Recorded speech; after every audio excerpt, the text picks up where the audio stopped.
Hello everyone, welcome back to my channel. Welcome ঘুরতে ঘোরাতে। আমি মহুয়া। আমার আরেকটি নতুন ব্লগে সকল বন্ধুদের জানাই ওয়েলকাম। কেমন আছো তোমরা সবাই? আশা করি যে যেখানে আছো সবাই সুস্থ আছো এবং ভালো আছো বলে না তো কৃপা আমরাও বেশ ভালো আছি। তো চলো তোমাদের কাছে পুজো দিয়ে আমি কিন্তু আমার ব্লগ স্টার্ট করছি, আর তোমরা সবাই সাথে থাকো, সঙ্গে থাকো। আই হোপ তোমাদের কাছে ব্লগটা অনেক অনেক ভালো লাগবে। আর এটা কিন্তু বৃহস্পতিবারের পুজো দিয়েছি, সেটাই তোমাদের কাছে শেয়ার করছি। আর পুজোটা সম্পূর্ণ শেয়ার করলাম না, কেন কি অ্যাকচুয়ালি পুজোটা অনেক সময় তো শেয়ার করি, আবার অনেক সময় এরকম পুজো দেওয়ার পরও শেয়ার করি। তো যা পুজোটা দিয়েই তোমাদের কাছে শেয়ার করে দিচ্ছি। একটু ভগবানের পুজো দিচ্ছি, আর প্রতিদিন তো ভগবানের নিত্য সেবা তো আমি দিই, তোমরা সবাই জানো যারা আমার নিত্যদিনের ভিউয়ার্স। আর এখানে দেখো, অ্যাকচুয়ালি মনের ভক্তি হচ্ছে সবথেকে বড় জিনিস। মনের ভক্তি না থাকলে কোনো কিছু হয় না। লোক দেখিয়ে পুজো করে কোনো লাভ নেই। মনের ভক্তি থাকলে সব কিছু হবে, সেটা ভগবান অল্পতেই সন্তুষ্ট হবে। তো যাই হোক, আমি পুজো দেওয়া হয়ে গেছে। এরপরে কিন্তু তোমাদের কাছে শেয়ার করে দিচ্ছি। অ্যাকচুয়ালি কী বলো তো, পুজো দিলে ভগবানের মূর্তিটাই অন্যরকম হয়ে যায়। এটা আমি নিজে ফিলিংস করেছি, আমি বুঝতে পারি। তো যাক, এরপরে কিন্তু আমি কিচেনে চলে এসেছি। কিচেনে আমি তোমাদের কাছে আজকে একটা রেসিপি শেয়ার করব। অ্যাকচুয়ালি কী বলো তো, আমরা প্রতিদিনই মাছ, মাংস, ডাল, ভাত, সবজি এরকম প্রত্যেকেই ঘরে এরকম হয়, আমার বাড়িতেও এরকম হয়। বাট আজকে আমার তোমাদের কাছে একটু অন্য ধরনের একটা রেসিপি শেয়ার করব। সেটা অ্যাকচুয়ালি কী বলো তো, একটা চাইনিজ রেসিপি। তো এখানে আমি কিউব কিউব করে কিন্তু কিছু পনির কেটে নিয়েছি, আর কিছু তোমার ক্যাপসিকাম কেটে নিয়েছি। আর এগুলো সয়া সস, এগুলো কিষান যেটা কেচাপ অ্যাকচুয়ালি বলি আমরা, টমেটো কেচাপ। তো এইখানে আমি কিন্তু ক্যাপসিকামটাকে একদম হাই ফ্লেমে কিন্তু ফ্রাই করব। আর আমরা অ্যাকচুয়ালি কী বলতো, নিত্যদিন আমরা যা ডাল ভাত সবজি মাছ মাংস এগুলো তো খেয়ে থাকি, কিন্তু এইরকম ধরনের রান্না মাঝে মধ্যে করলে কিন্তু খেতে বেশ ভালো লাগে। আর এটা যেহেতু চাইনিজ খাবার হবে, আর এই রেসিপিটা কিন্তু আমি বেড়াতে গিয়ে একটা রেস্টুরেন্টে খেয়েছিলাম। তো ভাবলাম কি, আমার ঘরে কিন্তু ফ্রিজে অনেক সময় না অনেক রকমের সবজি সব কিছুই থাকে, আর আলাদা করে বাজার থেকে কিন্তু এগুলো আমার যে রান্না কুকিং মানে তোমার রেসিপিটা শেয়ার করার জন্য কিন্তু এনে যে আমি করছি তেমনটা কিন্তু নয়। আমার ফ্রিজে অলরেডি কিন্তু সবসময় থাকে, সব কিছুই থাকে। বাট আমার রান্না করার জন্য বা সময়ের টাইমের অভাবে অনেক সময় আমি রান্না করে উঠতে পারি না। তো এরকম একটা ব্যাপার চলে, কেননা আমার ব্লগে তোমরা রান্না ভিডিও আমার দেখো, সেটাও তোমাদের কাছে শেয়ার করি। যাই হোক না কেন, অ্যাকচুয়ালি ভাবলাম তাহলে এটা দিয়ে তাহলে একটা রেসিপি তোমাদের কাছে শেয়ার করে দিলাম। হঠাৎ করে আমার মনে পড়ে গেলো, তাহলে আমি ওই জায়গায় বেড়াতে গেছিলাম, ওখানে তো আমি এই রেসিপিটা খেয়েছিলাম, তো এটা একবার ট্রাই করা যেতেই পারে।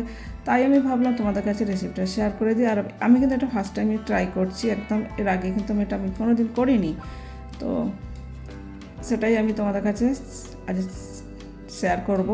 আর যারা যারা এখনও পর্যন্ত চ্যানেলটাকে সাবস্ক্রাইব করোনি, প্লিজ চ্যানেলটিকে সাবস্ক্রাইব করে বন্ধু হয়ে পাশে থেকে যাও, আর বেল বাটনটি অবশ্যই অল করে দিও, যাতে আমি যখন নতুন ভিডিও নিয়ে আসবো সবার আগে তোমাদের কাছে নতুন নোটিফিকেশানটা এসে যাবে আর তোমরা দেখে নিতে পারবে। আর হাই ফ্লেমে কিন্তু আমি ক্যাপসিকামগুলো সব ফ্রাই করে নিলাম, দেখলেই তো। আর সবসময় হাই ফ্লেমে ক্যাপসিকাম ফ্রাই করতে হয়।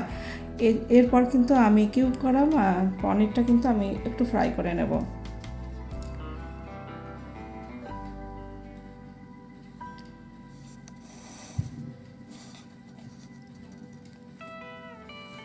আর ঘরে যা ছিল আমি সেই উপকরণ দিয়েই করছি, আলাদা এক্সট্রা করে কিন্তু আমি কিছুই নিয়ে আসিনি। সেটা কিন্তু আমি আবার তোমাদের কাছে শেয়ার করে দিচ্ছি।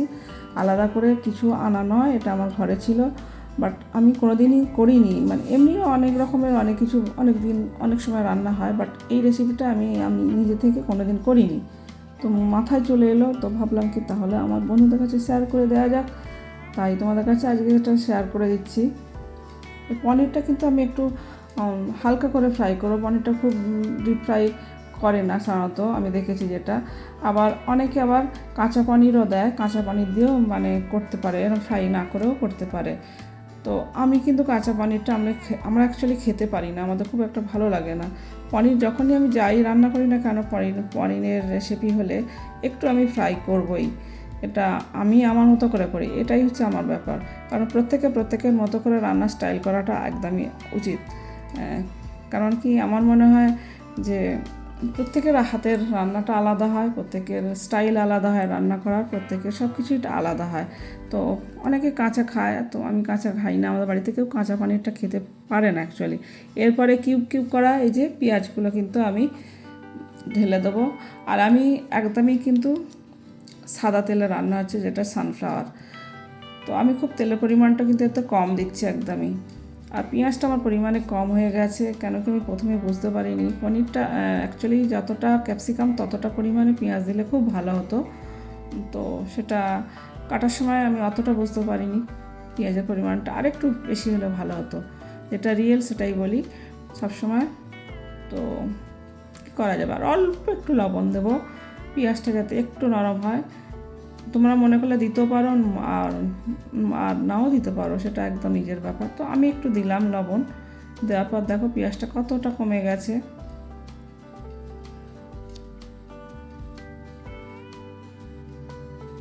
এরপর দেখো এই যে ক্যাপসিকাম ভাজাগুলো না, ফ্রাই করাগুলো আমি ঢেলে দিলাম কড়াতে। এবার পুরো কিন্তু হাই ফ্লেমে, এই কুকিংটা পুরো হাই ফ্লেমে হবে, একদম লোতে হবেই না, কেন পুরোটাই হাই ফ্লেমে। আর এটা চাইনিজ খাবার যেহেতু হাই ফ্লেমে সবসময় হয়। আর টসে করতে পারলে খুবই ভালো, যারা পারো টসে করতেই পারো, বাট আমি যেহেতু কড়াইতে রান্না করছি টসে ওই জন্য করতে পারছি না।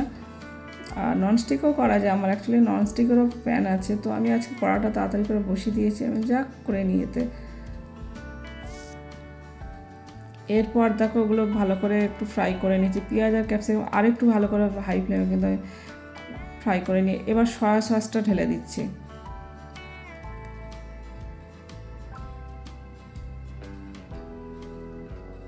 পরিমাণ মতো সয়া সস ঢালতে হবে। এরপর টমেটো কেচাপটা ঢেলে দিলাম পরিমাণ মতো, যে যতটুকু পারবে। টমেটো কেচাপের একটা টক টক ভাব আছে, সবই জানো, আর ওই জন্য পরিমাণ মতো ঢালাটাই বেটার হবে। তো এই দুটো ঢেলে ভালোভাবে আমি ফ্রাই করে নিচ্ছি। আর এই যে বেশ 4টে কাঁচা লঙ্কা দিয়ে দিলাম কেটে, আজ এই কাঁচা লঙ্কাগুলো একদম কেটেছি ছুরি দিয়ে। আর এই যে পনিরগুলো ফ্রাই করা পনিরগুলো এবার ঢেলে দিলাম, দিয়ে এটাকে পুরো ফ্রাই করতে থাকবো। এটা টসে করলে খুব ভালো হয় আরও, বাট আমি কড়াইতে করছি বলে আর টসে করতে পারলাম না। পুরো হাই ফ্লেমে হচ্ছে কিন্তু। আর সামান্য অল্প লবণ দেবো স্বাদ মতো, কেন কি সয়া সসে এমনিতেই লবণ আছে, তোমরা জানো অনেকেই, তো ওই জন্য লবণটা একদম পরিমাণ মতো দিলাম। আর এটা সামান্য ব্যালেন্স রাখার জন্য একটু মিষ্টি দিলাম, না দিলেও তোমরা দিতে পারো, না দিলেও কিছু যায় আসে না, কিন্তু আমি একটু দিলাম, কারণ ওটা চিনিটা দিলে কি হয়, একটা ব্যালেন্স থাকে, মানে খাবারের যে একটা ব্যালেন্স হয় না, রান্নাটার ব্যালেন্স রাখার জন্য আমি শুধু একটু চিনি দিলাম, অল্প সামান্য। আর চিনিটা দেওয়ার পর আর সব কিছু দেওয়ার পর দেখো কালারটা জাস্ট অসাধারণ হয়েছে, দেখতেই তো পাচ্ছ, খুব অপূর্ব হয়েছে। একদম এটা শুকনো হবে, একদম শুকনো হবে একদম।